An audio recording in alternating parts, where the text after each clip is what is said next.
Hello student, this is सिमरन नागरा। आज बात करेंगे ग्रीन ग्रोथ के बारे में। ठीक है। आपको पता है कि लास्ट जो आपका प्रायोरिटी था फोर्थ, वो पोटेंशियल की बात कर रहा था, लेकिन आपको कैपेसिटी दिखानी है, इकोनॉमी में ज्यादा से ज्यादा बिजनेस को प्रोत्साहन देना है, लेकिन एनवायरमेंट का ध्यान में रखते हुए sustainably we have to give focus on it. अब आप देखोगे बहुत सारे इनिशिएटिव और स्कीम्स आपको देखने के लिए मिलेंगे जिसको आपको इस बजट के अंडर ध्यान रखना है। जैसे कि पीएम प्रणा, ये लॉन्च किया गया था जिससे कि बहुत सारे स्टेट्स और यूनियन टेरिटरी को इंसेंटिवाइज देखने के लिए मिले अगर वो ऑल्टरनेटिव फर्टिलाइजर्स को प्रमोट कर रहे हैं तो। ठीक है। वेस्ट से वेल्थ बनाने के लिए गोवर्धन स्कीम्स की बात की जा रही है। ठीक है, to be launched under Govardhan, कि भाई किस तरीके से आप वेस्ट को यूज कर रहे हो वेल्थ में क्रिएट करने। मतलब आपके तो रिसोर्सेज उतने ही है, लेकिन how you are making utilisation of those waste resource.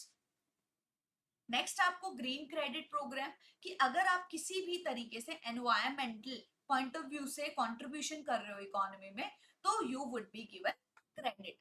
ठीक है, फॉर इट, मतलब इंसेंटिवाइज पॉलिसीज की बात की जा रही है। सस्टेनेबल इकोसिस्टम डेवलपमेंट के लिए आप देखोगे मिस्ट्री प्रोग्राम के ऊपर बहुत ज्यादा ध्यान दिया जा रहा है, जिसने बेसिकली फोकस किया है मैंग्रोव प्लांटेशन के ऊपर, जिसमें आपको अच्छा खासा कार्बन सिक्वेस्ट्रेशन अच्छा खासा देखने के लिए मिलता है। बहुत सारे अदर इनिशिएटिव भी देखने के लिए मिल रहे हैं कि भाई किस तरीके से वो नेचुरल फार्मिंग ऑप्ट करे, क्योंकि natural farming is any day sustainable in nature. ठीक है, बैटरी एनर्जी स्टोरेज सिस्टम की बात की जा रही है। ठीक है, आप किस तरीके से कोस्टल शिपिंग को ज्यादा से ज्यादा बढ़ावा देने की बात कर रहे हो, ताकि एनर्जी इफिशिएंट मेजर आपको इफेक्ट में आता हुआ नजर आएगा। ठीक है, क्योंकि कोस्टल कॉस्ट इफेक्टिव भी होता है और एनर्जी इफेक्टिव भी होता है।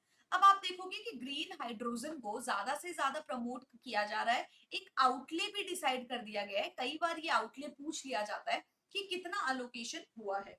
ठीक है, इसको मतलब आप क्यों ध्यान में मतलब ध्यान दिया जा रहा है गवर्नमेंट के थ्रू, क्योंकि उनका मेन मोटिव क्या है, कार्बन इंटेंसिटी को कम करना। ठीक है, जो कि 2000 आपको पता ही है 2070 तक आपको नेट न्यूट्रलिटी वाला स्टेटस अचीव करना है। उसके लिए आपने एक और एम रखा है कि कार्बन इंटेंसिटी को कम से कम करना और कम से कम फॉसिल फ्यूल्स को यूज करना। ठीक है, तो उसकी भी बात की जा रही है, इसलिए आप ग्रीन हाइड्रोजन मिशन के ऊपर ज्यादा से ज्यादा ध्यान दे रहे हो। यहाँ पे आपको दिखेगा कि आप रिन्यूएबल एनर्जी की तरफ भी कुछ अच्छा खासा ध्यान दे रहे हो। आप एनुअल प्रोडक्शन का टारगेट भी देख सकते हो। ठीक है, कि ताकि इन केस मान लो स्टेटमेंट बेस्ड क्वेश्चन आ जाए तो। गोवर्धन स्कीम्स की बात ये ऑलरेडी मैंने आपको बता दी है कि वेस्ट से वेल्थ जनरेट करने की बात की जा रही है, और आप इन्वेस्टमेंट भी याद रख सकते हैं कि भाई कितना इन्वेस्टमेंट था, एटलीस्ट मोटा मोटा हिसाब आपको होना चाहिए। ठीक है, अब देखो भारतीय प्राकृतिक खेती बायो इनपुट रिसोर्सेस सेंटर, यहाँ पे आप देखोगे तो यहाँ पे micro fertiliser, pesticides, manufacturing network, ये नेशनल लेवल तक प्रोत्साहन और डिस्ट्रीब्यूशन देने की बात की जा रही है, जिससे कि पूरे के पूरे नेशनल लेवल तक ये बात पहुंच जाए कि आपको अब सस्टेनेबिलिटी के अकॉर्डिंग काम करना है। बहुत सारे दूसरे इन्वेस्टमेंट, छोटे मोटे इन्वेस्टमेंट्स, मिशंस, इनिशिएटिव स्टार्ट किए जा रहे हैं, जिससे कि आपको पता चल रहा है कि भाई बैटरी एनर्जी स्टोरेज सिस्टम।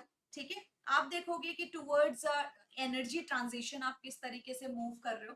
ठीक है, और बाकी के जो भी रिन्यूएबल सोर्सेस किस तरीके से आपको इंक्रीज करने हैं, जैसे अभी अभी मैंने आपको कोस्टल ट्रांसपोर्टेशन का बताया, ज्यादा से ज्यादा बढ़ाने की बात की जा रही है। ना सिर्फ आपका कॉस्ट इंसेंटिव है वो आपके लिए, बल्कि आपका एनर्जी सेविंग पर्पस भी रिजॉल्व होता है। Thank you so much. और आज का लेक्चर ग्रीन ग्रोथ से रिलेटेड था। जो भी मैन इनिशिएटिव आपको यहाँ पे नजर आए, kindly go through those initiative in order to get your like questions correct.